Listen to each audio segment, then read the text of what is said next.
back corner when I'm not presenting. Listening in. And listen in. Hey everybody, welcome to Bass University Live here on Tuesday night. Take a quick break, watch John Cruz's on the Tokyo rig. Be a part of the show, get some chances to win some awesome prizes. This Bass U go. You know, we didn't have that back then. And dude, it could just... That tech spread gives me so much energy. I mean, like I'm dialed.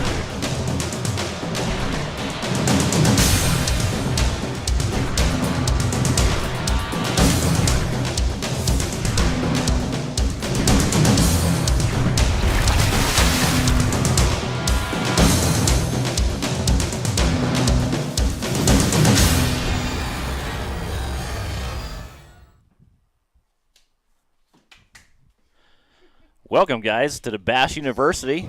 Always behind as always. We are live from the Bass U from the TackleDirect studios. Yes. Look at that. Guys, we got a real good show for you guys today. I just found out that I was hosting this show about 11 minutes ago. Pete's not here. He is on his way to the St. Lawrence to do some Bass University stuff.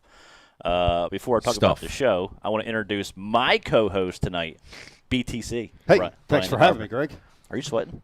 Yeah, probably. You seem like it. Well, It's because you're sitting by me. Yeah. Cool. We also have, as always, Riz and Jocelyn on the IM board and talking about all the other good stuff. What up, Hello. Jocelyn. Jocelyn. Jocelyn? Yeah, And guys. we got Scott hanging out in the studio. Guys, What's up, Scotty? Random voice in on. the darkness. Yeah, guys. So today we got a pretty good show for you. It's been about, what, 2 weeks since you guys been on? 3 weeks? Yeah. We had a little break there. We weren't live during the iCast week. Well, we were live during the iCast show, but not on the podcast per se. And then last week we kind of had the crew all spread out different places. So Yeah, we everybody had COVID. we had to regroup, and now we're all we got the band back together this week. We do, and we got a special guest today also. We have Ken Duke coming in to talk about the iCast Yes, we do. recap, the COVID cast, as Brian would call it. COVID cast. We're going to go over a place called the Bienville Plantation, which if you have not ever been there, I recommend highly going. I've been there once myself. We'll talk about that. Brian. Yes. Can't wait. We also are going to recap on the St. Lawrence tournament from the Elite Series, which was a few weeks ago, and the recent Champlain event from MLF, which was a crazy good event also. Brian asked me to bring up some technique stuff. Yes. I brought some special stuff here that I'm going to show you. Uh-oh. Yeah. I'm actually surprised you didn't go through this yet. I'm going to show you guys something that I do every single season. I think this technique was kind of designed. It's a Japanese thing. Kind of designed for early season, but I use it for later in the season, and it works fabulous. I'm going to share it with you guys. Really? Yes. Don't open this. Damn it. As always, we have excited about that. like and share and giveaway, correct, Riz? Yeah, so we got a few things going on today. We have a grand prize that's going to go out to a Bass U subscriber. That's going to be a Greg's Rapala. box. Never. That's going to be a Rapala VMC pack there with a couple of hats mixed in as well. There's a nice looking Rapala hat and a Humminbird hat on the table. And we also have a Facebook like and share going on tonight or today. And that's going to be an MLF Champions Choice box that more than likely Brian will dig into before the show, choose which baits he likes, and we might have to replace them. Yes, Just kidding. The prize will include some of these things. Yeah, no, for real I though. won't let that happen. Facebook like and share. We're doing an MLF Champions box. Guys, as always, we're going to have the message board up and running. Miss Jocelyn will be monitoring that. So feed us your questions, guys. We want to hear from you. Tell us what you were most excited about of what dropped at iCast. A lot of awesome stuff came out. So Yeah. Did you mention the trivia too? I didn't catch it if you did or not. yeah, the trivia is going to be for the grand prize. Okay. The grand prize at the end of the show is what we'll use a trivia question for that comes from none other than the great and powerful Ken Duke, who will be bringing in very shortly, right after our quick commercial break there. None of us got the trivia either, so it's good. It's a good one, It is a good one. as always. Indeed. Yep. Trivia for everyone. Yeah. That's right. You got anything, Brian? I got nothing. Let's hit that commercial break. Hit the commercial. We'll come back with Ken Duke and get this thing rolling, guys. Yep. All right. Guys, stick with us. We will be right back for more Bass University Live.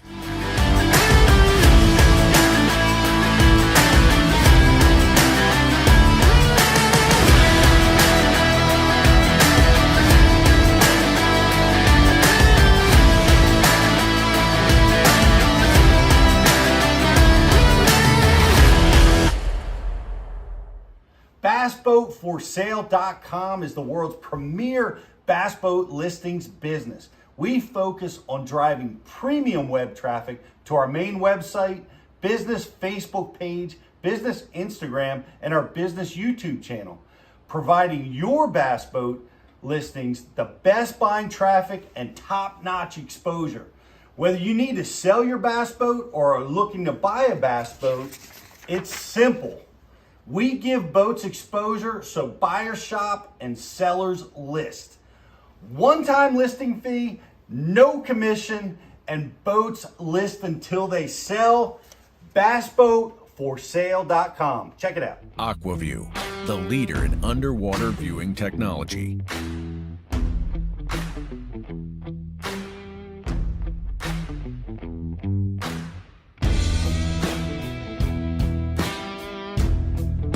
Find what you are looking for. Catch more fish. Have more fun. AquaView. Seeing is believing. Why do you love casting fishing rods? I'm truly losing less fish. Is the sensitivity of the rod. That they're made right here in North Carolina in the USA. Strongest, lightest rod, 100% made here in Sanford, North Carolina. From the drop shot rod to the flipping stick. Every rod has a purpose to it, and I rely on them all the time when I'm out doing a tournament. Durability in the John Cruz Worming series, the counterbalancing in the handle. It's the only rod I found that can withstand my hook set. Boom goes the dynamite. On the water not spent fishing is a moment wasted. That's why Minn Kota and Humminbird have joined forces to bring you the One Boat Network. Products that communicate and integrate to help you take full command of your boat. Born from our commitment to making the most advanced fishing gear even better by making it work together. The One Boat Network will help you find, get to, stay on, and catch more fish. When One Boat Network products talk to each other, they can navigate your boat automatically. They can give you a crystal clear view of what's below with no messy wires. And they can let you lower, raise, and change shallow water anchor modes from anywhere on the boat. But that's just the beginning. We're never done innovating, integrating, and making your boat simpler and easier to control. All so you can make every second on the water count.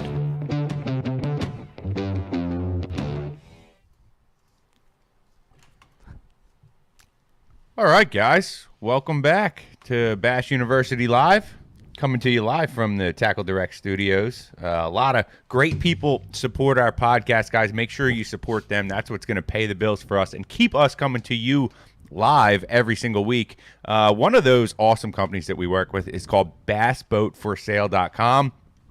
Guys, this is a website to buy and sell bass boats. All these boats are highly vetted. They're tournament ready, and they have something for every single price point, from the top of the line, brand new, to some older boats that are still really, really good functional boats, guys. Check them out at bassboatforsale.com. If you're looking to buy or sell, they got you covered. We had the chance to talk with Josh a little bit at iCast, Brian, and you know, they got a really good thing going on over there. Yeah, like you said, you know, sometimes you're looking up a boat online. It's like, is this boat too good to be true? There's a lot of scam out there. Right. Especially dealing with marketplace and some of these other things, like what's real. This stuff's all vetted out. Make sure that the boat listed, and, you know, you're not going to waste your time. That's right. That's right. Bassboatforsale.com. Nice. Yeah. So we got Ken in the Zoom line here, guys. We do. We're gonna bring him in. Yeah. Everybody, none other than Ken Duke. Here he is on Bash U Live. What's up, Ken? Hey guys, thanks for having me. It's been a while, and I'm such a huge Bass U fan. It's always a joy to hang with you guys, whether it's in person at iCast or on the show here. Thanks for having me. Yeah, man, we always enjoy having you live on the show, Ken. You always bring so much to the table. I love you, Ken. And Brian does love you. He was talking about you before the show started, actually. You know, I almost didn't recognize Brian without his personal branded clothing. What? So. Yeah. Don't worry, it's not far away. Yeah, why aren't you wearing that? What? So, guys, Brian has this for sale on his website, btc.com. That's right. Go check it out, btc.com. So who made that for you? It's a guy on I know on Instagram, Chris Duda with Angler Unit. Cool. This is channel, Yeah. and yeah, Can said, you sign one for me? Let me make you a logo. I was like, nah, but he did anyhow. Nah. Except, guys, And then he in sent this it to case, me, so thank you. BTC stands for Brian the Clothing. So Yeah, right. you gotta adapt. You got to get your signature down now. Yeah, it's a mess. Cool. Brian the Clothing. Yeah, so guys, we're gonna do a quick, little recap on the iCast. I didn't go; everybody else went. I viewed every video as possible, as always. Ken, obviously, you're there every year. You're one of the main guys at the venue. What was your biggest takeaway if you hop right into it? Oh, what a great way to phrase that question, Greg. By the way, you're an awesome host here. My biggest takeaway was COVID-19. That's what I was thinking, Ken. But I was like, I won't say that. I think that was everybody's. One reason why I did not go, even though I'm not scared of it. Quick announcement: me and my wife are having a baby. Yay! So exciting. Yeah, very exciting. We found out it's a boy, so that's even more exciting for myself. Yes, sir. Congrats, buddy. So that was part of the reason why I didn't go, was because I didn't want to chance anything. Well, Not that it's. we brought it back for you. You might have. Thank you. Now I got to stay away from her for 2 more weeks. That's awesome and really smart to stay away under those circumstances, Greg. We missed you, but what a great reason not to be there. Yep. Thank you. It was a great show. I'll say it was a great show. I talked to a ton of different manufacturers there, and the consensus was among them that was maybe the best iCast they'd ever been to. Wow. So that was really good to hear that. A lot of enthusiasm out there. The market's been good for the last couple of years. COVID has boosted the number of people on the water and fishing and buying fishing tackle. And we're still obviously fighting COVID. So some people are finding opportunities to get on the water. That's great. The economic situation may be something that sees this the high point in the fishing market take a downturn, yet to be seen. But people really seem to get a lot out of iCast this year, and that was great. Yeah, from my experience on the sideline this year, it did seem like there was a lot more excitement, I guess you would say. Maybe because the past couple of years have been so bad. I guess one reason why. But I think the fishing industry these last few years, like you just said, it really has changed. I think for the better for the most part. Technology-wise, it changed over the last 2 years really strong. Right. And I think it's opening a lot more doors, not only to just technology, but tackle, rods, reels, talked about a little bit. It's just making the industry different in a better way, in my opinion. It's also getting a lot more people into fishing. So during COVID, everyone needed something to do. Yep. And I sat in a seminar where they did talk about the amount of women grew like 20%. Huge. And the kids, it was just insane. Yep. So. Yeah. The lakes are crowded now. Great.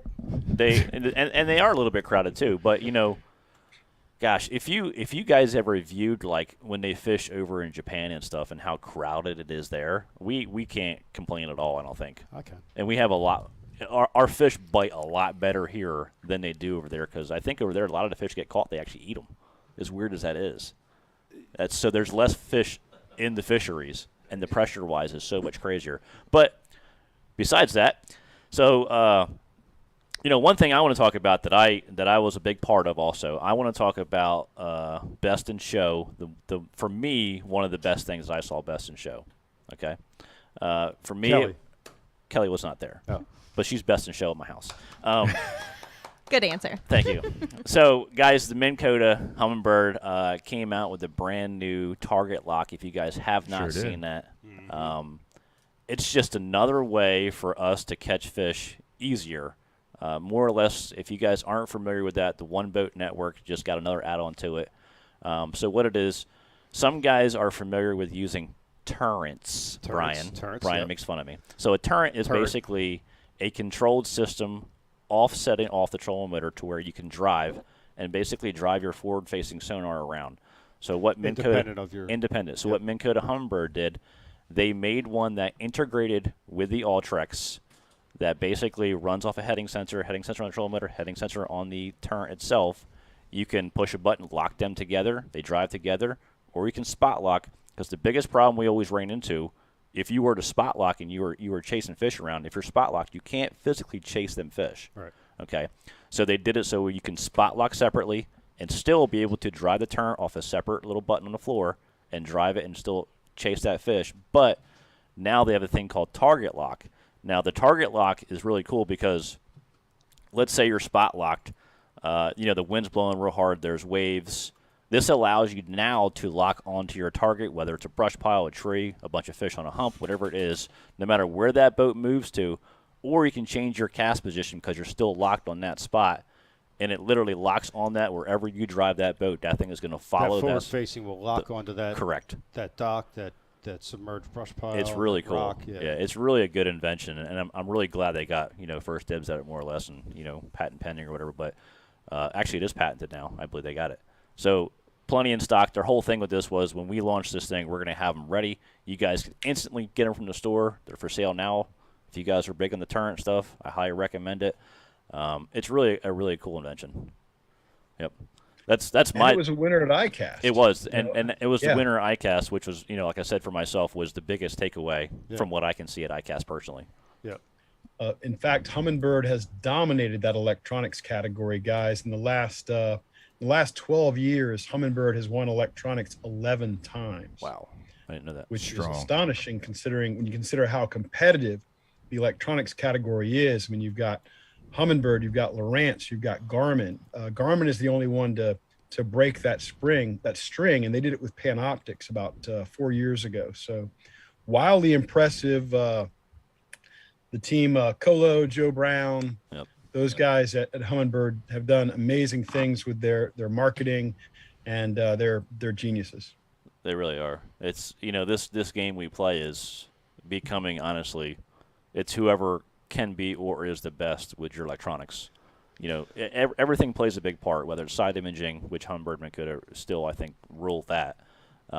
Mapping, they rule. I feel like for Lake Master, they still rule it. I'm just it's like a commercial, I guess. Yeah. They have a lot of really good stuff. Every company offers something that's special. There's no doubt about it.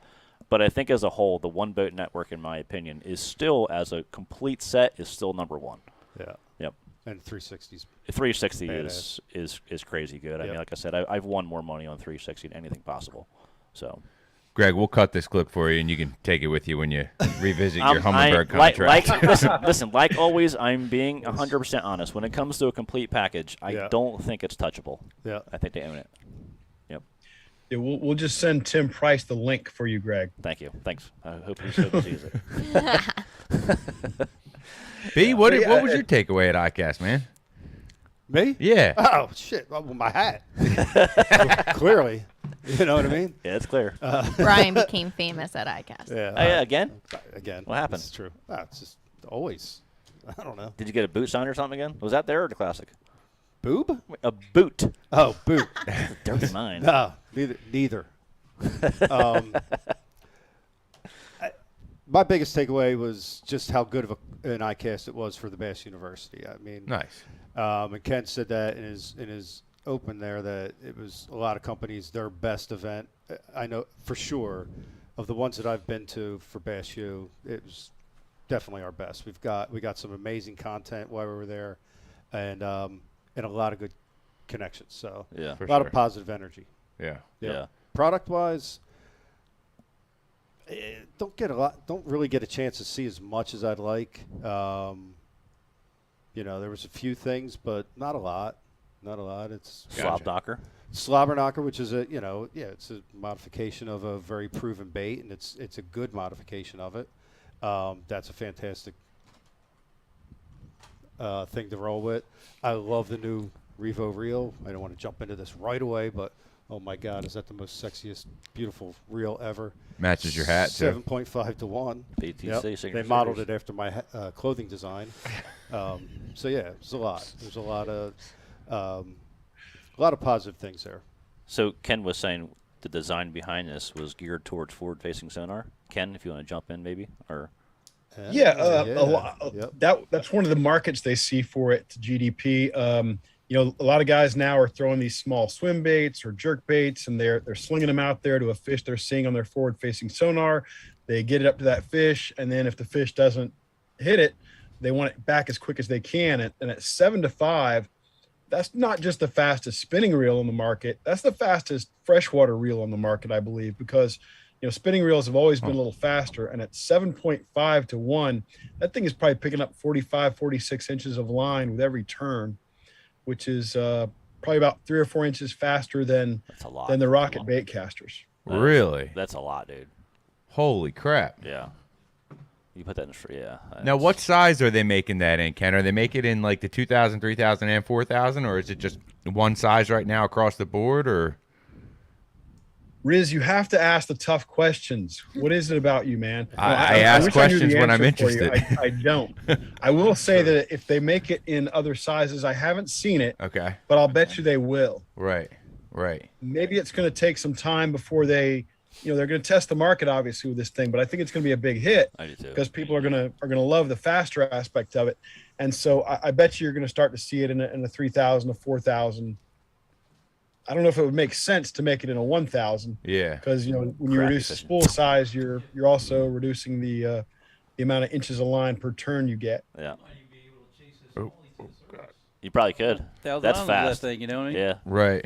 Super fast. Yeah. It did not win Best in Show. It lost to a $900 reel, which is at least 3 times the price of this one. But yeah, it lost to the Shimano Stella, the new and revised Stella, which is a heck of a fishing reel. I thought the Stella was nice, and I've got one. But they actually managed to make some improvements. What's that? I said it better be. It's $900. Yeah, that's out there. Have you ever used a Stella? Nah. Dude. You ever had Well, what's the price point on the new rocket, reel, the spinning reel rocket? Ken Duke? I have no idea. Oh man, you're asking me all these questions. I gotta find my notebooks. Ken, I was told you were the brain. He is of stats. Jocelyn, more misinformation these guys are giving you, Jocelyn. I'm not. Just the COVID I barely have a brain, but if you'll bear with me a moment, maybe I have that information somewhere That'd be a good in my notes from that. Man, trip. I learned something just there that the spinning reel is going to retrieve more line faster than a casting reel. Yeah, I didn't know that either. I don't know why. I always just assumed casting reel is going to gather up more line quicker. Well, one thing that the spinning reel has going for it that you can tell almost at a glance is look at how much bigger the spool tends to be than on a standard bait caster. Yep. So right. Just the fact that it's revolving around that spool is picking up a lot more line. So that's part of the reason. And of course, anything you can do to make that spool a little larger, you're also making everything a lot faster. I found my notes, Jocelyn. I knew you had it. In trouble. I'm gonna find my notes about it, but anyway, that's why a lot of guys, and Greg can attest to this better than me. That's why a lot of guys like to use a really big spinning reel, even for lighter freshwater applications, is because they can make a longer cast and they can pick up line a lot faster with it. Yeah, I know guys that are smallmouth fishermen 4,000s, which is Right. really a big reel. Right. Big spool, big line, big turn. Gather up a lot of lines. bass. Big bass. Big bass. Big bass. Yeah. Big bass. Yeah. Ken, what was like the general consensus leaving iCast from like all the attendees as far as like the companies go? Was everybody pleasantly surprised, or what was your takeaways from that? Yeah, everybody was very positive about it, Riz. It was the most positive iCast I've ever attended. I thought last year was a wildly positive iCast. A lot of people raving about how great it was. And one of the reasons for that, I think, was because it was the first iCast after COVID eliminated an in-person show in 2000. So people were just excited to try to get back into the ordinary day-to-day swing of things. And I thought they were enthusiastic for that reason. The people who went to iCast were the ones who really wanted to be there. Right. This year, I think really a lot wanted of to be there, and I wasn't. So a lot of your information here is false. He's still salty. You didn't go? No. I didn't know that. Yep. Brian was there this year, just not last year. Last Well, year. his last apparel year. wasn't ready. Last year we did a skeleton crew. Yeah. Last year, his apparel wasn't ready for the trip. You're so probably that's right, in Ken. there. He couldn't make any money to pay for the trip. It's true. It's true, Ken. He came this year with his own uniform. Had my own costume. You should get one of them one pieces. Red, The BTC early across it. That'd be prototypes cool. were the wrong color. It wasn't a good fit. But it's It was good to have BTC there this year. Yeah. I got to say that. Did you guys have the iCast Cup? Did you guys see that? They did. There was an iCast Cup, absolutely, and they cut it to a 3-fish limit this year, and the winners had, I think, 21 and change. Nice. Yeah. 3 for 21. Yeah. Where was it on Toho or somewhere else? Toho. Yeah. That's pretty good. Yeah, we had 3 for about 6.5. Same. Three for 21. That's decent. Right? Yeah, they had a 9.5, a 7 and a 5. All the guys that I know live down there say the summertime on Toho is the best. For one boat. No, I'm being serious. Yeah. The guy probably knew where he was going. Yeah. You know? Yeah. It was tough for most people. Yeah. I mean, there were some other big bags that came in. There was like 3 for 17 and Was 3 there? for 14 and The monster. Yeah. What'd you guys have, Scott? We had 3 for 3. Oh man. 3 for 3. Nice. 3 Well, wins. dude, camera for Scott. Yeah. Think about this. Okay. Florida strand bass. What don't they like? Cold weather. Cold weather. What do they like? Warm Hot weather. So that's when your biggest fish usually bite for Florida strand. Looking water down there. I mean, it was Oh, it's crystal gorgeous down clear. there. Yep. You know, they Yep. had a lot of those spray boats. Did they? Yeah. Yep. We were riding around 2 or 3 of them out there. No doubt. So doing the work. Huh. Unfortunately. Yeah. What's your take on that, Ken, for summertime fishing in Florida? Summertime fishing in Florida is usually pretty predictable, especially if you're on some of the natural lakes. You know, the go-to thing is, you know, you throw something like a speed worm or a swim jig early when they're out from under the cover and they're active. And then once the sun gets up, you know, 9:30, 10 o'clock, you pick up the punching rod and you punch until weigh-in.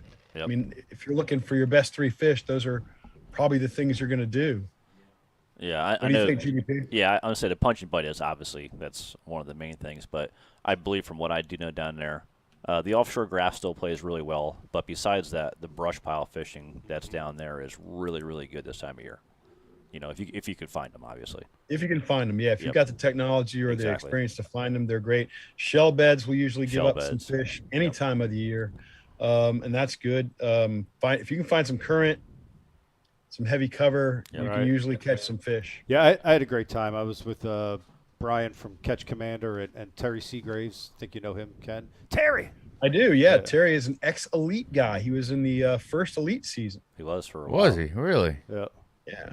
Terry's partner, his Wednesday night partner, was actually the guy that had 3 for 21 pounds. Yep. All right. But Brian Yep. drew Terry, Yeah, I had not Terry's partner. That's right. We were 3 for 6, 6.5. Terry! Where that, Terry? Well, that's the other side of Florida too. I feel like it's feast or famine sometimes. Like you're gonna catch Windsocks. You're gonna catch yeah. Yeah. You're gonna catch either average size fish or you're gonna be in the pile and you're gonna catch a freaking sack. Yeah. Seriously. Average. Look at the tournaments down there. Every time. Big bags. Some guys that are on the right little grass mats or right areas are freaking big ones. Yep. I checked one time, guys. I think this will maybe shock you. I checked one time in elite history, 4-day tournaments. You look at all, and there have been a lot of elite tournaments in Florida through the years, of course, going all the way back to 2006. I believe this was right. Only one guy in a tournament, in all those elite tournaments, only one guy weighed in 20 pounds each day of a 4-day tournament. So you think about guys have cracked 100 pounds down here, but did it without catching 20 pounds every day. They would always have a tough day where maybe they caught 13 or they caught 17 or something. But the only guy I think who ever caught 20 every day of a tournament, an elite tournament, was Mark Menendez one year. He did it. He finished like 5th. But even the winners, even when Ishman Rowe's cracking 100, even when Chris Lane's at 100, these guys have a tough day. Yeah. Shocking to me. Looking back on just a little bit, I fished the Elite Series. I think on the St. John's, I believe Menendez did really well, except for one time down there. I think he's got something figured out down there. He has done good down on St. John's the last few times. Yep. I think that's where he did it, Greg. But you think about that. You think about all the guys catching 90 pounds plus in Florida. You'd think, well, they're consistently bagging, 20, 23, 24 pounds. No, it's up and down. I remember when Ishman Rowe won in Okeechobee, he had like a 33-pound day, and he had like a 13-pound day. It's not smooth sailing where you find them and they just show up every day for you. Yeah. It doesn't work that way. I think this year when John Cruz won, he had a really bad day. He had did a have really good tournament, yep. but he had one bad day where he had a small weight, but he still Yep. came back and got him because one day he had like 35 or something like that. Yeah. Stupid.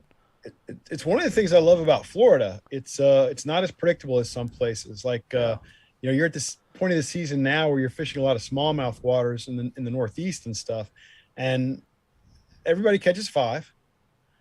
Everybody's 5 weigh roughly the same, except a few guys who are the outliers on top, and their fish are a 1/4 ounce heavier than everybody else's fish, or the guys down near the bottom whose fish are a 1/4 ounce lighter than everybody else. But everybody's packed, sandwiched in that For middle. sure. Yep. Yeah, That's New York fishing. It's just fake. It's like fake. There's Extras. extra fish everywhere. extra. There is a lot of fish up there. It's not crazy. intriguing from that standpoint. I agree, Ken. I'm over And it. then the other thing you can say about that kind of fishing, that smallmouth fishing that you guys have up there, which is terrific. It's a lot of fun, and catching that many quality fish in a day is a blast. But the other thing you can say about it is in Florida, where the average fish might be 3, the big fish will be 3 times that or 4 times that. Right. Yeah. In a smallmouth tournament, the difference between the average fish and the biggest fish of the whole tournament is less than a multiple of 2. Yep. Right. Right. The biggest fish of the whole tournament will be like 1.75 times as big as the average. Yeah. And that to me is another cool thing about For sure. Florida. Yeah, there's definitely something cool about Florida fishing. And I also just got to clear it up. You're saying us, our smallmouth fisheries. Yeah. We're in South Jersey, Ken. Yeah, we don't hilarious. have Right about any of that. Actually, we No. got to go like 6 hours north. Or 6. at least 4, Yeah. 4.5 hours north to get to that. But 4 to 8. I waded a bunch of smallies the other day. you make, yeah. Here he goes. Here we go. I'm the only guy in South Sorry Jersey to that actually catches lump them. used guys into that. You guys. What'd you have? 15. But did you? Yeah. 15 pounds? All smallmouth? No, mixed bag. I could have had all smallies. I called. Right. Right. I think I was the last guy to weigh in 15 pounds all smallmouth on Union. Really? Nah, I had one largemouth in there. Yeah. Big old heads. Yeah. Yeah. So Yeah, it'll happen once a year. Yeah, Not right. every boat in the tournament. no, Like no, New York. no. New York. Don't get me wrong. New York is probably, if you put it together as a whole, it's probably one of the best states for smallmouth sure. fishing. Oh, yeah, and largemouth. And largemouth too. Yeah. Oh, yeah. It's just special up there. If you guys never been up to Cayuga or Cuca or Stay home. No. Listen, go. It's worth going. Go now because it's still that good. Right. That's why I tell everybody about the St. Lawrence. Like, we're seeing the heyday of the St. Lawrence right now. For sure. And it's just unbelievable. We were just up there. We're going to talk about this here in a minute, but like, I've never been anywhere that compares to that place ever. So, I agree. yeah. Guys, if I can break in for a second, I got a trivia question for the group here. Okay, I'm ready. Go. Let's go. Now we're talking about all the smallmouth that are caught and stuff like that. We're talking about that St. Lawrence River tournament where everybody caught a limit every day, which is pretty dang shocking, awfully impressive. But you know what? It happened once before in the elites. It happened once before. St. Lawrence. Where did it happen? That's my guess. So everybody at the most recent St. Lawrence River event caught a limit, the whole field. Every day for 4 days. Every day. Everybody. Wow. That's crap. impressive. I didn't know that. Wow. So Second time it's ever happened in elite history. I got to go Champlain. No, you know what? I'm going to change my guess. I'm going to go with Oneida. Because back then it was fishing really The only good. lake name I remember is Chickamauga. There you go. Riz, you got a guess? Scott? Rainbow? Union? Man. St. Clair up north. 14 Ooh, pounds. St. one Clair, the other day. that's a good You hear me? good shot at it. 14 the other day. I know. Oh wait, hold on. Lake Oahe. I'll give you a hint. That's I actually guess a good guess, Red. That was a good guess. nobody's guessed it yet. Okay. Nobody's. I'll give you another hint. Nobody's gotten within 1,000 miles. Oh, it Wow. was a Texas Well, you lake. go It back was, down to uh, Alabama. Ballpark. I might be wrong on the mileage, but Falcon? nobody's Yeah. nobody's anywhere close. Amistad. Falcon would be a good guess back when they crushed them there. Yeah. Lake It is a Fork. good guess, Fork. but that's Fork's not a good the guess. right answer. Are we in the right part of the country? If Chuck you're going down to said- Texas, No. Pickwick. You're not in the right part of the country. Oh, maybe it's Gunnersville. We got some guesses Could it be coming that in. simple? What do you got, Jaws? Havasu. It's not Havasu. Okay. But it sounded like it might be that way, though. He kind of stopped for a second. I'm trying to think like where they've been. I mean, you got any guesses on there? It's not out west. I do. A It's lot not of people out are west. throwing things in there. The Coosa River. Coosa River. Wow. What else you got? I would say no to the Lake Coosa. Fork. You're getting warm. Lake With the Fork. Coosa, you're getting warm. Guntersville. Guntersville. Dale Hollow. Clear Lake. There's never been an elite event at Dale Hollow. Pickwick? Who is throw that? them, Who throw guessed them that? out of the universe. Expel them Give 'em a immediately. shout out. Sam Rayburn. No. I'm just going to tell y'all. Go. Might as well. Tell us. You're Let's going to hear it. stump us. Latest song. Shocking. Pickwick. She said I Pickwick. said Pickwick. Said Pickwick. Somebody said Pick. Who did Jocelyn? You said Pickwick. I sure did. Said My Jeff Bogman. apologies. Pickwick in 2010. Everybody Okay. caught a limit every day. Wow. What time of year was that? Let's see. That would have probably been June. in late April, early May. So just a perfect time to be there, of course. But that's what you got to have almost everywhere to have those kind of catches. That's what you're getting in New York Right. when you're there in the summer. What year was that? 2010? 2010. That's before the pressure got to it. That place was probably stupid back then. That's right. Yeah. Yeah, all these So places. it's were happened fish. before, but what happened on the St. Lawrence, where everybody caught a limit every day, extremely rare, even at the elite level where everybody's good. Let's hop into the tournament talk right now because we'll come back to Bienville because we're talking about this now. Sound good? Yeah. So that St. Lawrence event, let me just talk from what I saw. So if you watched it, obviously it was a forward-facing sonar tournament. I would say the majority of the guys were doing that, and if they weren't doing that, they were visually looking at it with their eyeballs, swimming around. There was fish every day. I had to limit my first 5 casts every day. So I'd pull into whatever I was fishing, either it was rock, grass, whatever it was I was fishing. I'd put the live down there, dude. I mean, wherever I turned that thing, there was a smallmouth. I'm not exaggerating. Really? So, like, as I'm turning it, looking, I'm like, all right, let's see how big this one is. And they're all just, it was dumb. Oh. You pick up on it, it was heavy instantly. They already had it. Now, one thing I'm going to give you guys a little nugget real quick. So, How deep were you fishing? in the morning, I fished like 5 to 8. And then later in the day, I was down to like 16. Yeah. So the first day of the event, listen, I don't want to say I didn't do good, but I didn't do good. I had 20 a day, 20 pounds a day, but so did everybody else, obviously. Thanks for coming. Yeah. Yeah, that's the easiest way to get home quick. But anyway, so like the first day of the event, there was a period of the day where it just got completely glassed. I mean, it was so calm. And then I was using forward-facing sonar, and I was pitching out to a lot of with a drop shot, and they would just run away.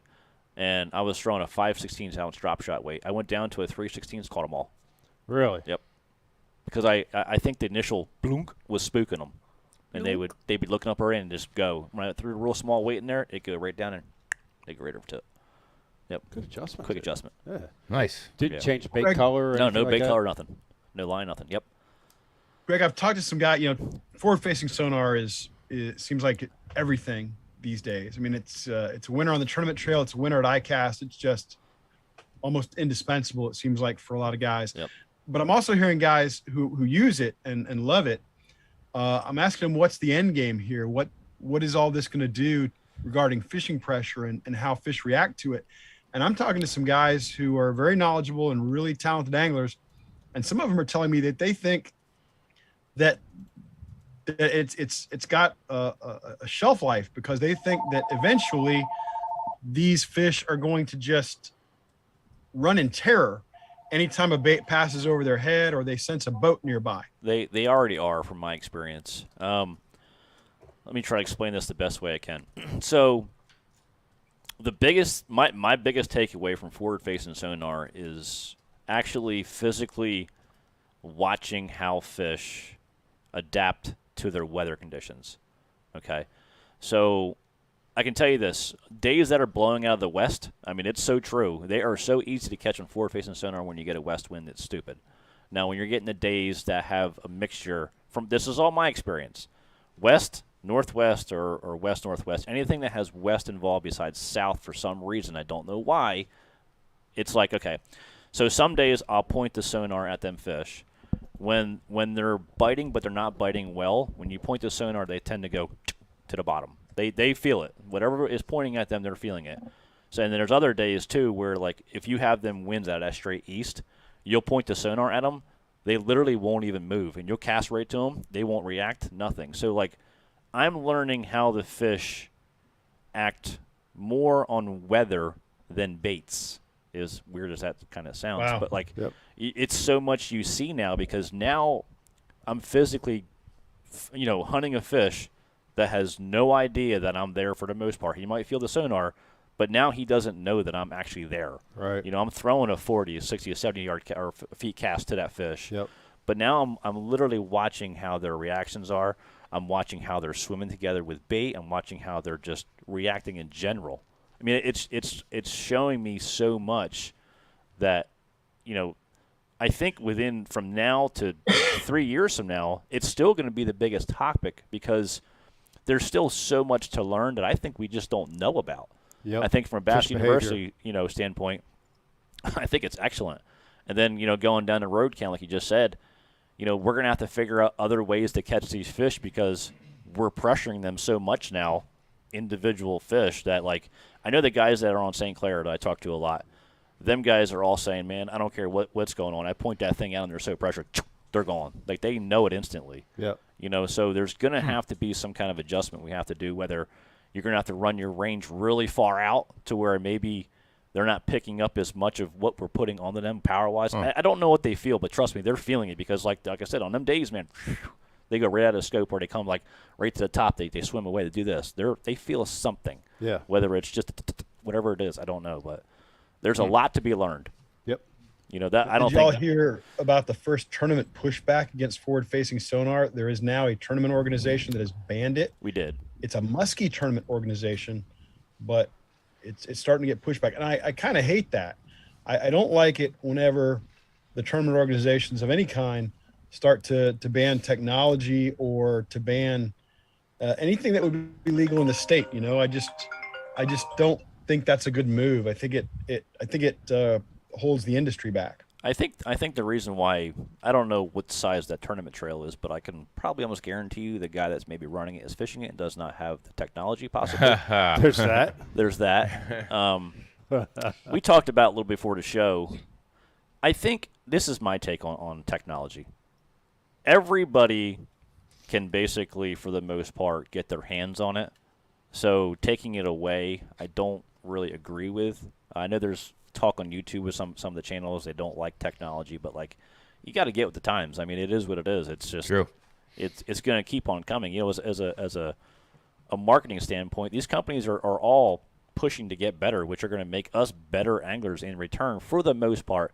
Now, with that being said, I do think forward-facing sonar from a high school or college standpoint is taking away a lot of what all of us have physically learned by just putting hours in on the water with no technology. Yeah. There's going to be a gap at some point where these kids are coming up are missing one of the biggest things about fishing, and that's fishing.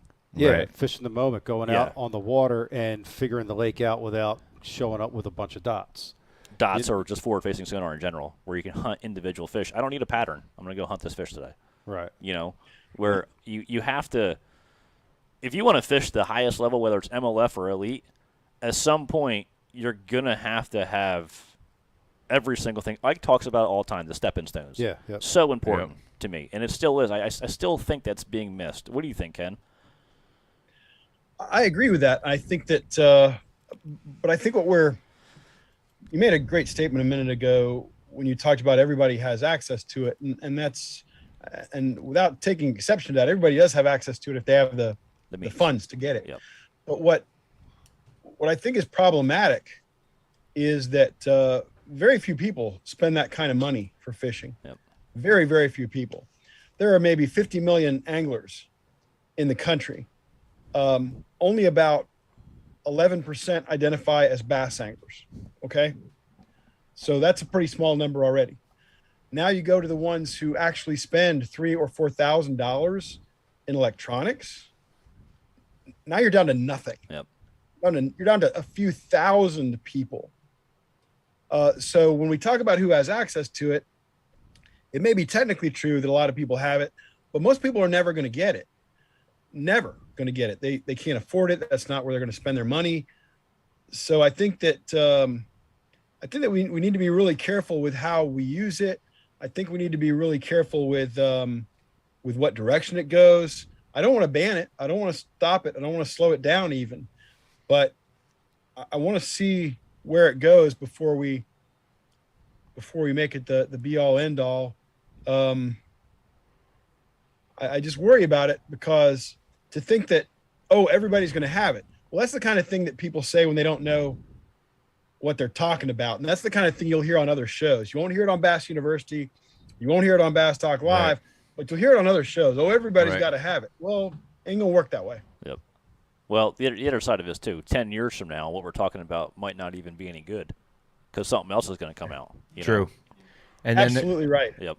Like I go back and forth on the forward-facing sonar like all the time. Like, yeah, I go from 1 week thinking like, I don't need that stuff, and then you and I have a conversation like we did before the show, and it gets me second guessing myself. Yep. Like, damn, like really should I start to implement this? And I do use some technologies of forward-facing sonar, like 360. I use a ton, but I don't have live sight sonar or active target or anything like that.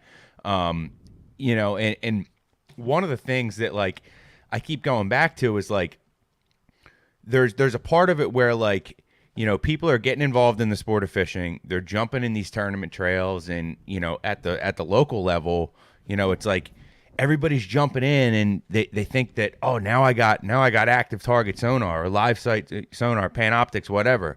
I'm in the game now. I'm gonna hang. I'm gonna compete. Yep. And like you said, ultimately, sometimes when it comes down to it, it's like, do you have the decision-making process? It's like, do you have those just like those go fishing moments to like revert back to that I don't think putting a piece of technology on the front of your boat gives you that in the moment thought process, that when you see something on the water, you see a bait fish flicking, you say, okay, I need to change the white right now. Boom. Does active target give you that, or does Panoptics give you that? I don't know. Maybe it does. Maybe it doesn't. Like, there's two sides to it. Like, the technology is freaking awesome. Yep. It is so cool. I've seen it in effect where like I've been on my buddy's boats, and I've literally said to him, I was like, dude, if we didn't have Panoptics, we would not have caught that fish. Yep. But the other side of it is like, well, you still got to go fishing. Yeah, I think what the biggest thing is here, and this is what the Bass University teaches, is the fundamentals are still right. Just like the fundamentals, the most important part of fishing, no matter how you cut it, whether it's bass, crappie, whatever it is. But besides that, and this is through experience talking too, the forward-facing sonar can actually hurt you, because them days I just explained where they won't react or they're swimming off. You'll get locked into doing it, and you look at your watch, man, it's time to get away. And you blew your whole day chasing a fish that just won't bite. You got to know when to put it down. You got to know when to hold them, when to fold them. Like, that's the biggest thing that I can – if I was going to tell you one thing about that stuff, if you're out there for an hour and your conditions really aren't going to change throughout the course of the day, it's time to give it up and go, let's go flip the bank. Let's go do something different. Sure. You know what I'm saying? Sure. Because – what a great observation, because I watched guys do exactly that in the Red Crest this year. Yep. They had been on fish all week. Suddenly it's the finals where the big money's at stake, and they cannot take their eyes off the screen. Yep. The fish are not responding like they had been earlier days, but they could not stop. It's almost like fishing for a big fish on a bed who's locked on the bed, but you can't get that fish to bite, but you still spend 3 hours on that fish, and you destroy your chance to win the tournament. The other thing, also, you guys mentioned crappie tournaments. That's where I think the biggest impact has actually been. Correct. In terms of that's where it came from, right? That level. Yeah. I'm understanding that guys who fish certain styles, with the big spider rigs where they're trolling minnows or jigs through an area, those guys are just dead in the water now.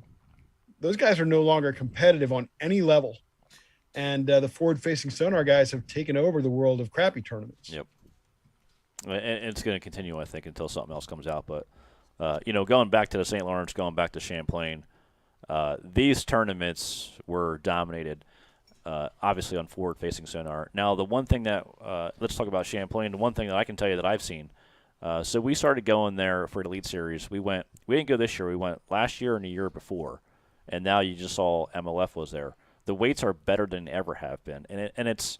I'm not saying the fish aren't getting bigger. It's the technology's getting better. You know, guys. That was you took my point. Go ahead. You can talk.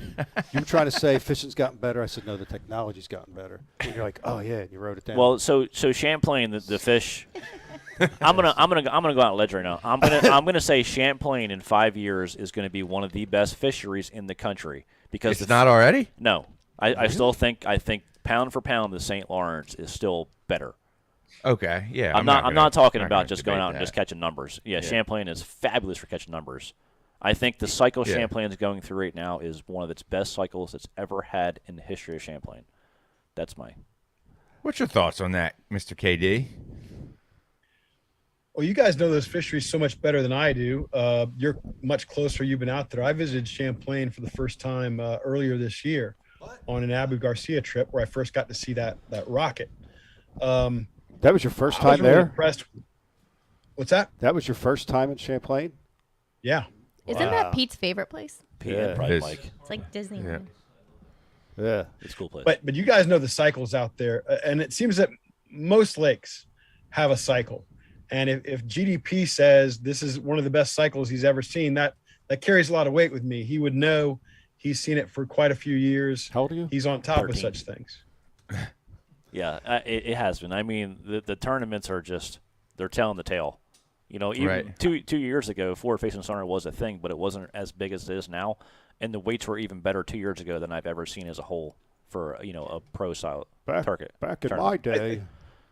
I think what you got to watch out for in this situation, even as good as Champlain is, even as strong as Greg is seeing it come around and go through the cycle, you got to watch out. There's a line in my favorite Eagles song. It's called The Last Resort. And the line is, you call someplace paradise, kiss it goodbye. Oh, man. True that. What a beautiful line. That's why I tell everybody to go to St. Lawrence now, because I can already see where it's going to be changing. That's why I said stay home, people. Yep, I know you did. But we started going up to Champlain in the early 90s, and it was a couple years before forward-facing sonar. That was before side imaging. Before I was born. That was before Jocelyn. Yeah. How about you? Before you? I was 8. He was 8. We'd go up there and rent 14-foot boats with a 9.9, 2 rods, and catch 50 to 100 bass. I'm sure. Stuck in a small area. So before the tournaments started going up there and bass named it the top lake in the country, it was probably at its peak. How big were the fish back then? Still big, same? Big, yeah. Fives. Yeah. Fives, So five with and a that half, with six. that being said, technology and tournament pressure are the two biggest downfalls. They continue bass fishing. to balance themselves out. You know Right. what I mean? Like the argument being made that weights are higher has to factor the increased knowledge of the anglers, the ability to share information, and of course the technology. Yeah, the and electronics. there's definitely a ton that It's all a part of it. Yeah. And back to what you're saying about forward facing, before forward facing there was down imaging and side imaging, and guys were being able to drop straight on them and catch them. Yep. And then 2 years later, you couldn't drop straight on them and catch them. You had to cast to them. Yep. So they adjusted to the feeling the pressure of the boat on top of them and the down imaging, and they're going to adjust to, like you said, forward facing. Yeah. And we'll have to adjust accordingly or go fish the bank. Yeah, Or find them in practice and shut your electronics off. That's during the other event. way, and that's Brian just hit a key point there.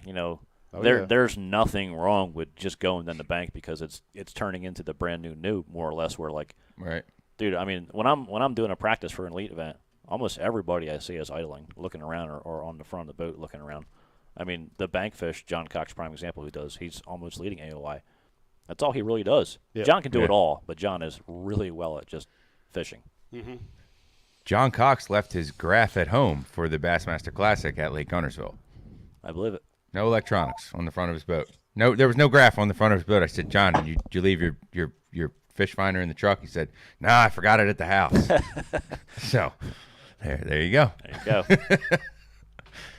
We have a high school student that just commented, going back to the electronics part, and he said that he's in high school and he doesn't even have a boat, but he fishes out of his kayak, but he can't afford a graph, so he's been outfished so many times, so he does believe that having electronics is gives you a better advantage. And it sure. does for the most part.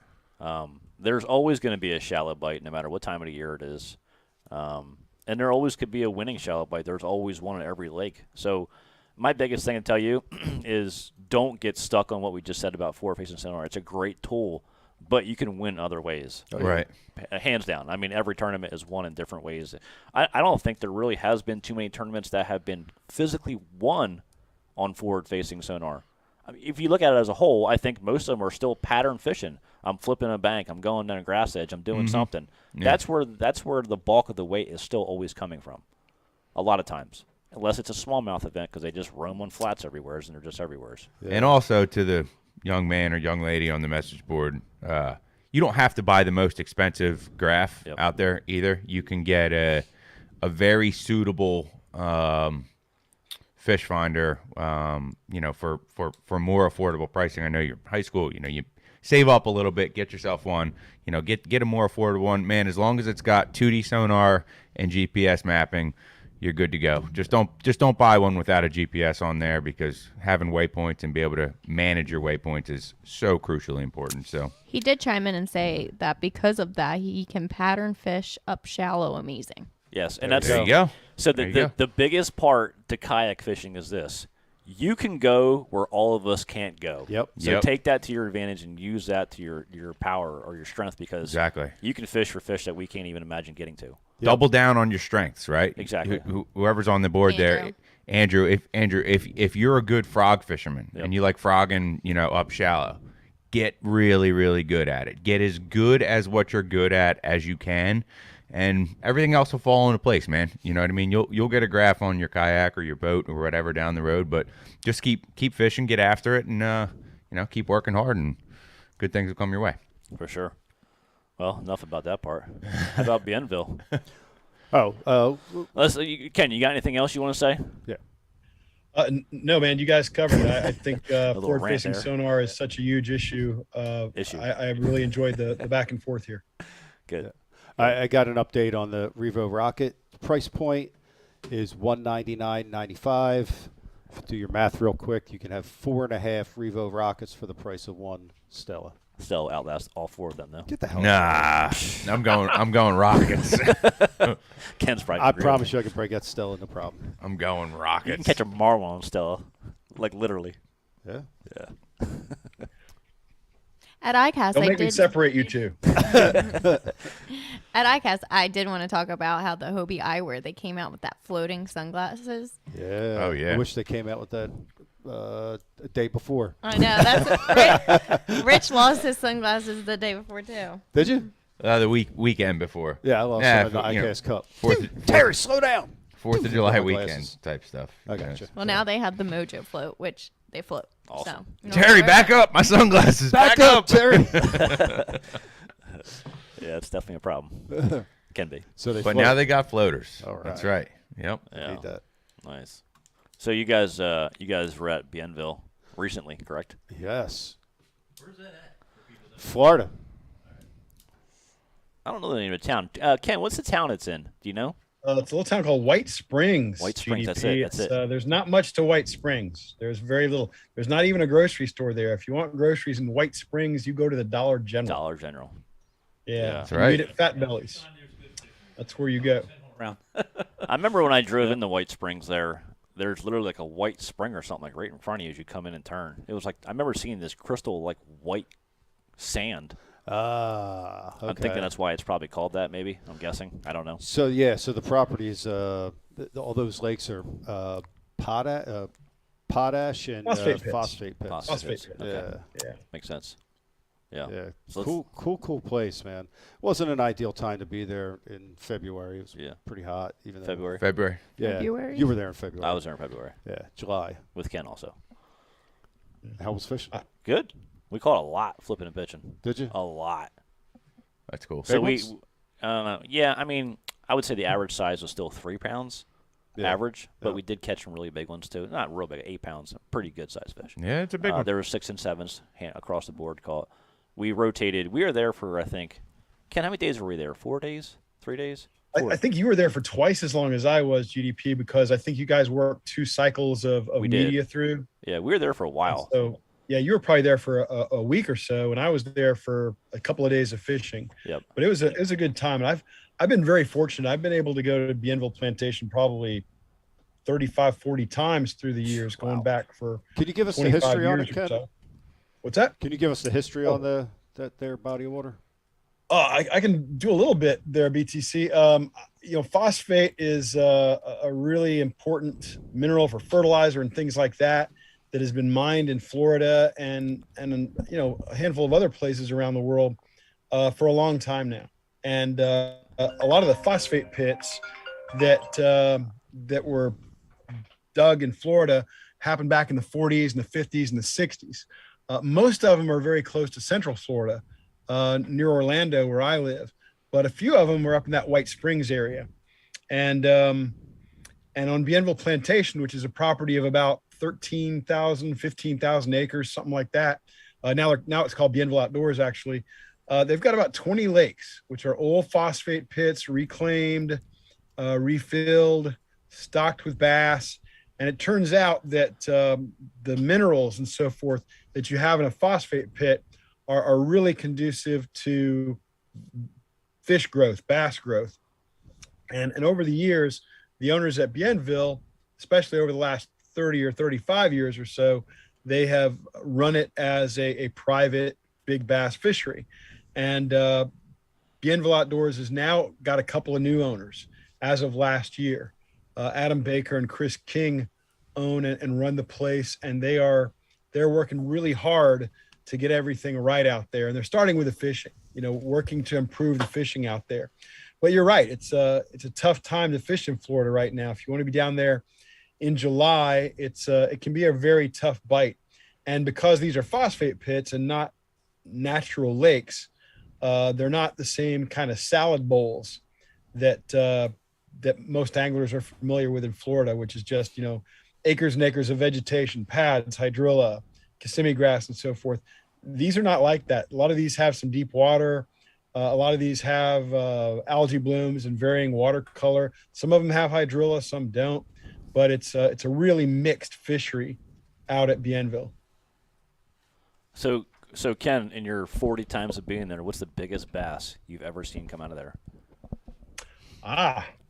12 and change. Wow, giant. 12 and change. The property record is a shade under 17. Oh my. Yeah. That's insane. And since you guys have both been there, it was caught from the dock right behind the lodge. That's right. I heard that. I heard the story. Was the guy crappy fishing or something, or throwing a little spinner? That or was something? crappie fishing. Caught it on like a beetle spin or something. Oh my if you can God. imagine. Can you imagine that? Just craziness. 17 But pounds. I've caught some fish over 10 at Bienville, and I know the guy who caught the biggest fish of the last weekend there. Oh, really? Sounds like a great guy. What's his name? Brian something. Oh, the guy. Brian the clothing. Brian the clothing. Right. Now that I remember his apparel, He just came on a clothing line after that catch, I think. I can You got say he's sponsored, Brian the didn't you? clothing. He did. Yeah. What'd you catch it on, B? Tell us all about Let's it. guess. Yeah. Well, Let's guess. I bet it was small. It was small. Yeah. Pretty much threw big baits for 3/4 of the time there. Like big baits, like glides and stuff? glide baits. Yeah. Yeah. I was with Byron from Missile Baits, and Byron's all about the big baits, and I am too. But they weren't really having it. Byron had a big one on. Did he? Byron had a big one on. Yeah. Like you were saying, being able to see the tail when they're swimming away, like we were kind of following some fish that were like that. And he got one to eat and had it on for a couple turns and come off. And were you guys yelling? I was laughing. Straightened the hook on his depth's 250, which is a big bait. It's such a fine line with them big baits and bent hooks, isn't it? Like I feel like it easily can happen. Yeah, well, yeah, because the math is to as soon as you hook up is to burn it right to the boat. Yep. The bait's too big, too heavy, too much leverage. You don't give them any chance. You get their head up out of the water and you try to horse them to the boat and the fish only had one prong of the treble, and that was the problem. And it's a stiff hook. I mean, if somebody hooked me with it, and I was trying not to, I'd probably just run right in. I mean, I don't think I could bend that hook out. These fish are angry down there. Think about it. To bend that hook, that's a ton of pressure. That's a lot of pressure. Tons. Yeah. Tons. It's a lot of pressure to bend any hook, That's let not- alone yeah. like a number 2 treble. Wow. But that was one other guy, Mike Davis, had a big follow him in and look at the bait and kiss it and turn and swim away. And this is a guy that catches big ones, and he said he felt like it was a teener. Really? Wow. But mostly it was 2 to 4 pound. There's a few 5s caught, and then I caught a 7 on the last day on an Ed rig. Were you actually fishing it or bit it in the fall? Like, what's the deal? I was working it down a drop. The lake that we were in, New Lake, which doesn't really it's 2 years old. I fished New Lake. Did you? Yep.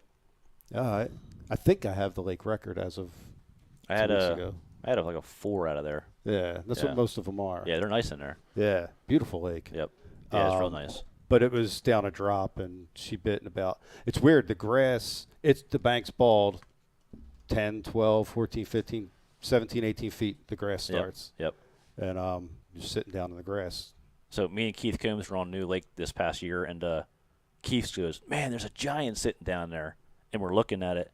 It was like a 5-pound largemouth that literally had like a 3.5 in its mouth. Like, I don't even know how it even got it in. I got a picture on my phone still. I don't know how it got it in there, but it was dead, laying on the bottom. And Keith snagged it and got it up. The fish was so lodged in there, we couldn't even get it apart. It was crazy. I don't know how it even ate it. I really don't. Wow. Yeah. They were both dead? Both dead. Wow. Oh, man. What a shame. Yep. You wonder how that happens. I wonder sometimes if 2 fish aren't going after the same bait and they meet at the bait, but one of them winds up choking on the other because of that. I guess eyes are bigger than their belly. I don't know. It's just the via the 1 to 3 pounder, 3.5 pounder, like it must have went in like perfect, and it just it was lodged in there. It was crazy. I can't believe he even tried to eat it. If he tried to eat it or went for bait, whatever he was doing. Yeah, well, they weren't eating big baits. Yeah, that was a real big bait. You ain't got on that big. That was like a 18-incher. Yeah, ain't got nothing like that. Hey. But I noticed they were all eating like 2 3-inch bait. So I finally got on a boat that had a spinning rod. There you go. Nitty. There it is. Very nice. BTC also had an interesting encounter with some corn. Yeah. Corn. Greg, you might want to ask about that. You had some corn, Brian. Let's hear about it. The guys at Starbright cooked for us pretty much the whole event. And they mixed Starbright inside of it. Saturday night they did the Low Country boil, and oh, nice. It was good, and the corn was seasoned extra. Yeah. Extra. Yeah. Yeah. It challenged you. Oh, man. You mean it was hot? Yeah. They were broken down into like this. Yeah. I don't know if you could eat a whole one. There's a little hitter. Oh, really? Yeah. It's just on your lips. Everything just melted. But I didn't get to see this classic moment, but another guy told me about it. He said that Brian just had sweat pouring down his face, partly because it's hot in Florida. That's why you're still sweating right but now. mostly because of the seasoning. And as he was choking down the last bit of this ear of corn, he looked at this guy and said, "Never give up." Is that what it was? Yeah, but come on, you got to do it in character. I don't actually remember saying it, Ken, but I did have a few cocktails that night. Never give up. Is that what you said? It's what I hear. That's what I hear. Hey, did you get that from somewhere else, or you just came up with that all by yourself? Came up with it myself. Did you? Yeah. Fishing or food, That's never not something give you up. can make up. I mean, that's not something you can. I'll go get that on my hat. Yeah. Just made me really hungry. You should have some special apparel for that. Yeah. BTC. Thank you. Well, listen, this show's been all about me. Let's pass the buck around a little bit here. Richard, you're up. I got nothing, man. iCast for me was great. It was, first one, got to talk to some amazing people in the industry, had a chance to meet with all of our sponsors that we don't usually get a chance to talk to face-to-face, one-on-one. So, yeah, iCast was good. Unfortunately, I wasn't at Bienville. I'm just kind of You will be in the future. doing my thing up here on the Chesapeake. I got confirmation that I'm in the Open on There the you Chesapeake, go. so it's pretty cool. My money's on the Reels to win that tournament. Yeah. I appreciate that, Greg. I need it. That would be a big time game changer. But That would be huge. It's gonna be a tough time of year down there. But we're gonna put our name in the hat and see what can happen. Yeah. I got to fish against you. I might be there. I might not be there. Really? What? Yeah, I might just be hanging out. Come on. You got to fish against Ike too. I just Yeah, might got to just- fish against Mike. I I got to might, fish I might against just. Pete. I might not even just practice. I'll just show up. Yeah, right. I'm serious. What? Yeah. Not true. Just fish it free as can be. Yeah. Yeah. Might not be the Watch, worst you'll thing. win. It Just could. being free. I'm telling you. That's how I fish at home. I just show up and fish, and oh, well, there they are. Oh, got them. Hey. Hey. I got a little show and tell. You want to jump into that? Yeah. Let's Oh, yeah. Let's do it. So I'm gonna kind of speed up. So our next transition coming in is going to be the fall. I know we're still in the summer, dead of the summer, but this happens pre-fall, and I do it every single year. And I just want to help you guys out before it happens, because if we talk about technique and it's going on now, then you got no time to go ahead and do it. So I'm going to bring it up early. Brian actually just touched on it a tiny bit at Bienville. Small bait. Small bait. Yep. So typically around here, I'm just talking northeast area, mid to late August is where this starts to play, and then September is when it's really on. So one of the biggest things you'll see, so this time of year you're starting to lose daylight a little bit. You're starting to potentially get a little bit change in temperatures. So what that's going to do is it already starts getting the bait funneled together. And if you've noticed, if you've been on a river around here recently, or if you've been on a lake in the evenings, you're already starting to see the bait gathered up, schooled together. Yeah. Okay, and there's a technique that happens Around here? Anywhere's around here. It could be just, I mean, even where I 'Cause was. I saw that. Yes, it's like, it's a lot of places. You know, I would say a couple hundred miles that way, a couple hundred miles that way. It's happening big time. So if you're up north, it probably already is happening. For down south, it's probably going to happen maybe September, October, a little bit later. But there's a pattern that goes on that I just don't really think is talked about too much. And that's actually matching the forage early in the season.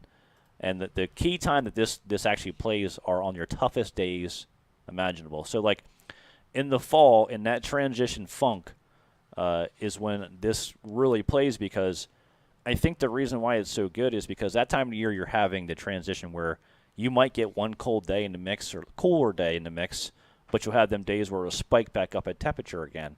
And the fishing is just really, really hard. So my little box right here, I brought my little box that has the answer to all. Oh.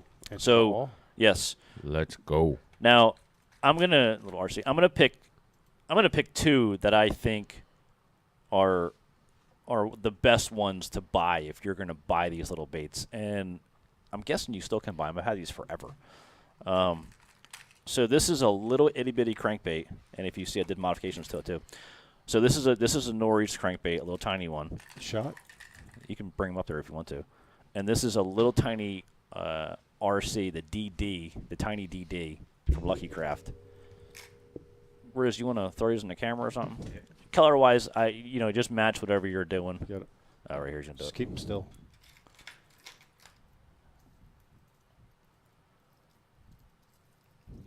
Yeah, so like these little tiny profiles have saved my butt so many times in tournaments, where just making the small adjustment to go into a really small crankbait that matches that exact size of the shad or minis, whatever you're fishing in a river, whatever it is. Because I think one of the biggest things nowadays is BFS, where a lot of companies are starting to do bait finesse fishing. It's a technique that's been around for a long time, but probably just not talked about so much. But now they're finally getting into rods and reels that are actually allowing you to throw even smaller than this. I always throw mine on just a really small rod, like a 6.8 or a 6.10. It's more about the drag, I feel like, than it is the rod with these really small baits. Now, because them days are really weird days, one of the things that I do, a lot of these have it in there. If you notice, my back hook is way bigger than the front hook. I see that. And the reason for that is because I want to take away some of the wobbling action. So I'm going to put the bigger hook on the back, and it actually, these little baits stomp really hard. But when you go to the bigger hook in the back, it gives it less wobble is what I should say. So that's the reasoning behind that. More or less wobble. More or less. Yeah. Yes. More but less. So that's my one, little change that I do a lot of these baits. But the biggest thing is, honestly, is the size, the profile is so key, guys. I can't explain to you how many times. This one right here, I've probably caught more fish on this bait. This thing's old, super old. Actually, one of the tournaments on the James River for a Bassmaster Open, I cast a check on this bait. What is that? It's a little Rick Clun. Yeah, okay. DD. I believe they still make this one, but it might be called something else. I think it's on Tackle Warehouse still. Yeah, that was his deal, man. He used to throw the Norman crappie crank. Yeah, so I mean, and then these work really well on lakes, but on river systems like this time of year on, oh my goodness, man. The minis, I can't explain to you how good it is. Little Money, I think it was called at one point. Yeah, maybe. They've all had so many different names. I got a wide variety in here. Some of these are super old, and these are like the extra deep ones, the Norris extra deep. These are actually called the worming ones, they're called. Right. But just to if you guys are going to go locally fishing from like, a little bit later than now around here, or if you're down up north, you start to see them bait balls. You'll just see them on top of the water, small bait balls here and there. That's when it's time to pick this thing up. Once you start getting into the fall and you have them peak temperatures up and down, that's another time to pick this thing up. Strike King 1.0. Yeah, 1.0 is good. A good one. The reason I like these ones because they go deep. Like this little tiny one goes 8 feet. Yeah. That's super deep for a small crankbait. Yeah. And the same with the other ones too. And they got a wide variety out there. You don't have to get crazy with colors either. I mean, I think just shad patterns are probably as good as it gets, whether it's chrome or white. But that's my little tip of the day. I like it, dude. Yeah. I throw these. I've caught some big ones on the Chesapeake on the 1.0. Yep. And yeah. Yep. Like the little crank. Good stuff. Yeah, just be careful line size. So you said rod. You said 6'8", 6'10". Yeah, I throw a small little bait caster. That's not that small. I mean, it is. I normally throw for cranking style. I'm like a 7.2 to a 7.6 a lot. So okay. I'm talking like with Shimano. Once you get to a 6.8 or a 6.10, the actual blank size gets really small. Yeah. Versus where the cranking stick, in Shimano is really big. Well, you nailed it because BFS was one of the biggest topics at iCast. That and forward facing again. Yep. Yeah, there's a lot of companies. We know Cashin came Cashin out with just a BFS system. 2 rods. They just released 2 bait finesse rods that are designed for the small crankbaits. Yep. It's a big deal. It really is. Yep. Frank wants to know what line size. So typically, if you go over a 12, I think you're taking away from the bait way too much. Yeah, I throw an 8 and 10 a lot. Yeah. A lot. And like I said, for me, I'm not using an actual cranking stick. It really seems like with these small baits, they're so little, they eat them so well. It's more about having your drag set up properly than it is the actual rod on the fight, it seems like. Once they eat it, you got them, it seems like, as long as your drag is somewhat good. Yeah. It's just a matter of wearing them out. But, like, I'm being serious. Like, I literally have done so well when I couldn't catch them on anything, and then I picked this up and catch them. I've been doing it for years. I feel like 12 would be a little bit hard to cast with some of these. It would be. They're hard to cast in general, unless you have, like, maybe a BFS setup where you can, have the reel, have the rod that helps you out with the casting and stuff. That's probably. You can throw them on spinning rods. Spinning rods are a great way to do it. Spin rods are a great way to do it. That's probably one of the easiest ways to do it. Oh, for sure. Yep. Yeah, kind of the origin of BFS, guys, is just for people who want to throw light gear but don't want to use a spinning outfit. It's been around in Japan for a long time, and Greg makes great points about it. Shimano is one of the leaders in BFS. They've got a nice X-Pride rod that's made for BFS. They've got a Corrado you can get for under $200 that's great for BFS. They have a really low inertia startup, so it can throw a light bait well. Yep. They're kind of made for about 8-pound line. Dobbins has a great BFS rod, as you mentioned. Cashin, Pure Fishing, and the Abu stuff. They're gearing up for BFS. They're going to have a new, I want to say it's part of their Xenon series. It's going to be like a $550 BFS rod coming out, reel coming out soon. So it's really catching on. It's cool stuff. A lot of fun. Yeah, it actually is a lot of fun because, like, when you're out there and you can't catch crap and all of a sudden you put one of these on, it's like you're on a whole different lake. Yep. It really is. So a quick little tip for you guys to catch some more pre-fall fish. Good call, dude. Yeah. I like it a lot. Yeah. Greg, you ever throw like a spy bait on the BFS stuff? I have. Like that might be really well suited. I have. And that's another thing real quick to touch back on forward-facing sonar is, let's just say you throw a spy bait in 80, which is the most common one thrown. How slow that thing actually falls when you throw it out there. Yeah. You're like this. You're just waiting, and it just. And the other thing about forward-facing sonar is I think that we don't actually understand is when we throw a cast out there, if you're throwing a jig, a drop shot, whatever you're throwing, when your line is bowed and it's still high in the water column, dude, when you pull, that thing's pulling it straight off the bottom. Where, like, if you throw a cast out there, let your line sink a little ways and get it down, then you have more of a drag style.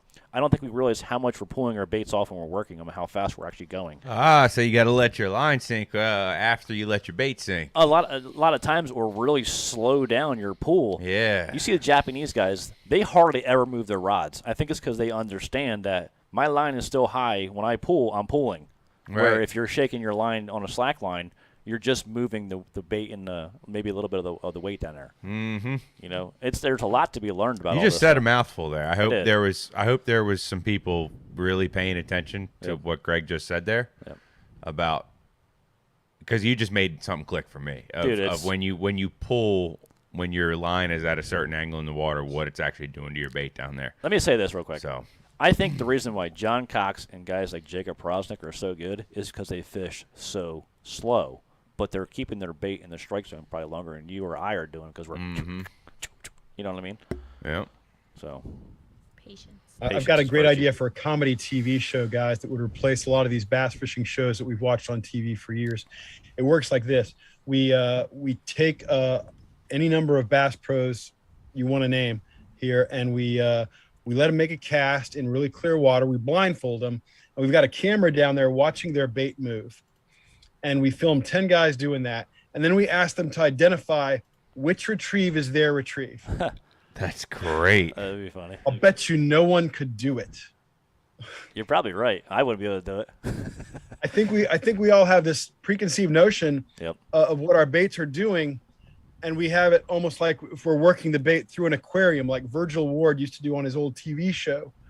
But in real life, when you consider the angle of the pull we're making, when you consider the angle of the line, like Greg's talking about, I think it's very, very different. Wind, everything. Cover, grass. It's not what until I really physically started to seeing it. Like, it's honestly nothing I ever thought it was. Via forward-facing sonar. Forward-facing sonar. Yeah, that's in addition to seeing the fish, that's the other things you're learning: the fish behavior, everything, the way your bait's moving through how the deep water, the crankbait goes, everything. Yep. How slow it fell. I bet. It was shocking. Yep. Yeah. And that's the other thing too. Like, if you're throwing a drop shot, if you go from a slender worm to more of like a bulky style bait, dude, the fall difference is like tremendously different. Yep. Slower or faster. Yep. You know, on the same weight. And we filmed a seminar down at iCast with Keith Carson, mostly focused on rate of fall. Yeah. Oh, yeah. You know? Yeah. Yeah, it's a good one. That's nice. Yeah, right. I think it's often overlooked. Guys, if you haven't liked and shared the Facebook feed, like and share. One of you guys is going to win this box if Brian leaves anything in there. Any of it. Yeah, we got Zakos in here. We got frogs. I love them frogs. This spoon that I'm trying to steal. What's that, Greg? Popper? That's a popar. Popar. That is a spook. Livingston walking bait, and we got this here jig. This here swim jig. pacemaker. And a jig. Yep. And a poster of Chris Lane. That's Bobby. Yep. Looks just like Chris, but different. And we got this here. Oh, that's neat. What is that? Piece of paper. Oh, great. And you get 10% off at TW Sticker. and 33% off of Mammoth Coolers and 30% off something else. On OnlyFans, what's it say? Champions Club. Onyx? Yes, Bass OnlyFans. It used to have a Bass University sticker in there, but someone stole it, so I'll replace it. Brian put it on his truck. It's on my iPad. Dude, that's a pretty dope box. It is. That's a real good box. Like and share the feed, guys. You could win it. You wanna fire some trivia out there now? Yeah, we're gonna do a grand prize trivia for the prize pack, which is an awesome Rapala VMC prize pack. And the trivia question is gonna come from none other than Ken Duke. So I'll let Ken fire the trivia question out there for us. All right, guys, this is I hope a little bit timely, and you guys are going to have to help me with the young man's name who won in the St. Lawrence. I can't. Shakurik. Yeah, Shakurik. Thank you. I got to meet Jay's traveling roommate recently, Alex Redwine. Really enjoyed Alex. Anyway, so Jay became the youngest angler ever to win an Elite Series event. He surpassed Casey Ashley by a few months. Who is the youngest angler ever to win any BASS pro event. I'm not counting Federation stuff, only the pro events. Who's the youngest angler ever to win a BASS pro event? If they get this, I will be amazed. We were stumped. Oh, somebody will get it. The Think Bass so? U crowd's really sharp. I know somebody's going to get this, but we didn't get it. We didn't even come close. Nah. I think That'll be a good one. Yeah, we'll let it roll before we do any hints or anything. But yeah, I like the topic, Greg, that we tapped into a little bit there of like the pre-fall bite and like when things start to change and kind of like the reasons why they change. And everybody's got their different theories and you know why things happen, but you know, just to throw an example out there, and you said the bait's starting to group up in certain places, and it's freaking August, right? It's August 2nd. You don't think like it's going to start happening yet, but you know, if you're one of the people that really pay attention to trends and weather and patterns and all that, which for you know, for better or for worse, I check the weather and the tides in the Windfinder app. Like they're the three on my phone that are always up. It's tides, weather, Windfinder. No particular order, but I'm constantly checking.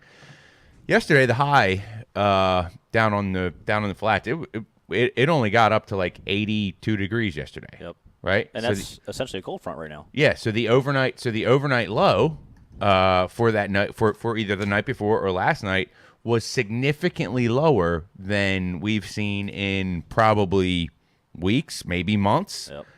So what does that do, right? Like, what does that do to the back of a creek where there's only a foot of water? Yep. Right? Yep. That's going to affect where there's less water more as opposed to where there's 8 feet of water because that water's going to be a lot more stable. So is that what starts the push? The pre-transition. Exactly. Yep. Exactly. And because like what we experience on the Delaware every year, like they go winter areas to spawn areas to main river to creek and then it's like started again. It's just like starting again. It is. But like what is the cause, right? So you start to think about like, is it really just winter, spring, summer, fall, or is there like pre-winter, post-winter, 100%. pre-spawn, post-spawn, like pre-fall, pre-summer? Like there's so many more little phases and avenues, and it's like you can't just throw all your eggs into one basket and say, it's summertime, I got to go do these 3 things. These are the only 3 things. Well, things might be starting to change a little bit. For sure. So. The Upper Bay is a prime example because if you want to win down there, you always got to stay one step ahead for the most part of everybody else, and that's the biggest thing. You know, For if sure. you can start noticing what he just said, you know, notice with your eyes, notice however you're doing it. Like if you can get one step ahead, like, oh man, I'm starting to see a little change over here. Yeah. And you can get on top of that and figure out how to catch them. This is one really good way I just showed you how to catch them for this time of year. Yeah. What's your main like habitat for that? I assume it's got to be more hardcover related, right? No, a lot of it honestly just comes down to like Roman flats. This is way before I had forward-facing sonar. Like I would just be like, you can be in a pocket in a creek, and you'll start to see this bait. These fish will kind of get almost nomadic a little bit, and they'll just be on these random pods. Right. And then once it really starts to get cold, a lot of the fish are doing this. So they're not all on. And you're saying you say cold, but of course that's generally cooler. Like, it's not cold. No, it's not just cold by no means. Cooler comparatively speaking to what it has been. Correct. But so not all those crankbaits. They're not all deep running. There's some shallow. I have stuff in some there, too. square bills in there. I mean, basically from 0 to 8 is where this happens a lot of times. Yeah. You know, it's Right. like on rivers this time of year, for example, a lot of rivers have small bunker everywhere. It's because they come up, they spawn, and all the little hatchlings are getting to be size. They're about that size. They're pulling up, and they're in the fresh water. Yeah. Or brackish water. So what you're saying is if you're idling out through the no wake and your screen is looking like freaking You find the bait, you find the bass. There's no other way around it. They're going to be around the forage. I don't care where you're at in the country. They have to eat. They're going to be around the mainstay of all of it. Right. They got to eat. They got to eat. Right. I saw this play out at Bienville. Like I said, I'd seen the bass that were blowing on small bait. Yeah. There were some big blow-ups on the first day. There were some monster blow-ups, like terrifying. Yep. And couldn't tell what they were blowing on, but it could have been this small stuff. One of the guys that fished with us, he picked up a mini max chatterbait, the little chatterbait, and really, he caught him good in open water. There you go. Open lid- water. That's what I'm saying. Open This is water a lot on of the open little water. chatterbait. What was he using as a trailer on that? D-bomb, I think. A D-bomb. A baby D-bomb? Yeah. Huh. We got a winner. Wow. What we got? CJC said David Dudley. He is correct. Man, I don't know how you figured that one out. Google. I guess, but still, that's still hard. No, I don't know how he figured it out. But, yeah, David Dudley. Very good. Very good. What was the most common wrong answer? Brian the KVD. Carpenter. KVD. KVD, yeah. Yep. KVD. A lot of KVD, a lot of Wheeler, a lot of, Jordan Lee. But KVD was like the top answer. Yeah. These are beautiful. Yeah, there's a lot in there. I know. Yeah. I don't know if you can get them anymore. Yeah. Why you I can't. pulling They're right here. my things out? Why you mix them all up? What are you doing? What is this one? Don't worry about that one. Same thing. Wormy. It's that wormy, John. Yeah, they're all wormies. All right, so we got a Facebook like and share to go out as well, right? Yeah. Hold on. But then Norman had that paint job. Jocelyn, I'll let you you shout this one out. The Facebook like and share is David Verzulia. I think I butchered his name, but I would read it way worse than you did. You did good. David Verzulia. Good job, Dave. How you spell it? Verzulia. Virzuela. Congratulations, Dave. Sounds like a pasta eater. I like You- it. Sounds like a pasta eater. You won yourself a MLF Champions Club box. That's a cool box. That bad boy's loaded. That's a good win. Ask him if he needs a spoon. Yeah, you need a spoon. How bad do you want the spoon, Dave? How about some Three Musketeers? Yeah. Ken, what do you think? I'll trade you one of Greg's crankbaits for that spoon. I love what you guys are talking about. I love what you're talking about the seasons. I mean, this is why I keep going back to Bass University to watch the videos that you make, Greg, that some of the other guys make. I learned so much. Lately, I'm on a swim jig kick, though. I'm bound and determined to step up my swim jig game because I don't think bass see a lot of that in Florida, where I live. Very nice. That's a good technique. Yeah. Bill Owen's got a good one on it. Oh, yeah. Yeah. Riz, we got videos dropping this week, don't we, or something? We sure do. As always, we're releasing 3 new videos a week. This week going out, we have... We have... Yesterday went out Scott Martin, Frogs and Vegetation. This week, today's video release is Brian New, When to Make Changes.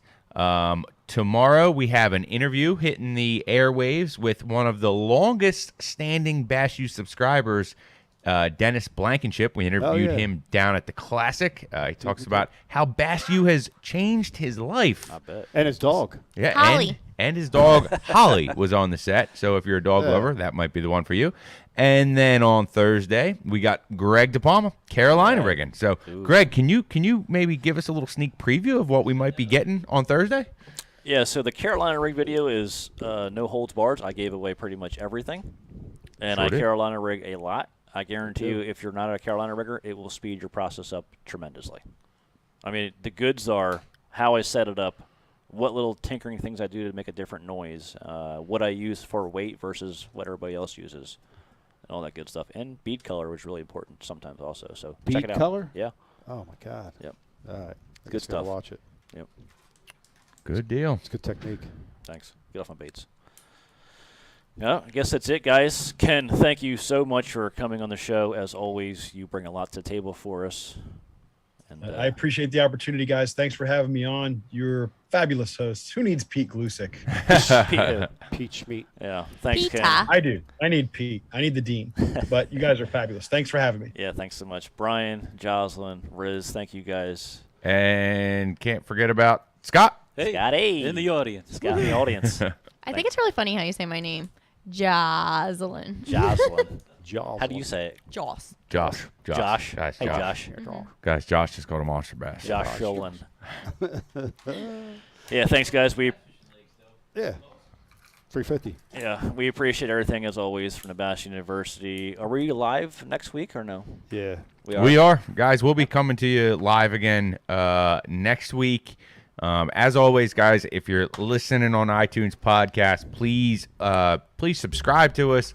and leave us a review. We appreciate hearing your feedback. And use the code BULive30 if you're not already a Bass U TV subscriber. Use that code and you'll get 30 days free, unlimited access to the entire website. It's a great time to sign up. Get involved in the program. Let's catch more big bass. I just want to encourage everybody to reach out to Ken Duke personally or send him an email. Ken's got a podcast he's working on. He just needs some encouragement. Please, everybody, find a way to reach out to Ken Duke and let him know you want this podcast. I'm writing scripts now. I'm writing the material now. I'm going to start. Oh, wow. I'm not even going to go there. Yeah, don't. We need the Ken Duke podcast. Come on. Riz, I appreciate that. That's very kind of you. I'm not sure anybody needs anything I have to offer, but stop. I'm going to deliver one at some point. I really will. Cool.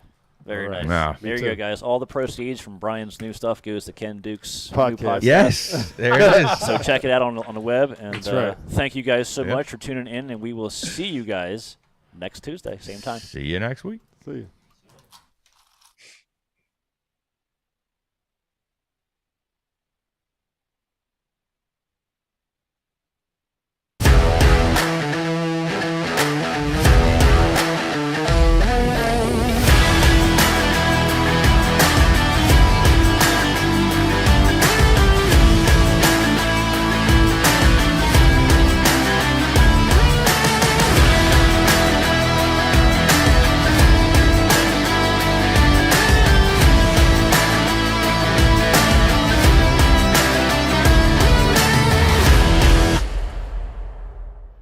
BassBoatForSale.com is the world's premier bass boat listings business. We focus on driving premium web traffic to our main website, business Facebook page, business Instagram, and our business YouTube channel, providing your bass boat listings the best buying traffic and top-notch exposure.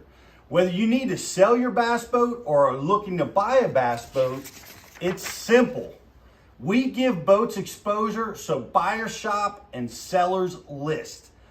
One-time listing fee, no commission, and boats list until they sell. BassBoatForSale.com. Check it out. AquaView, the leader in underwater viewing technology.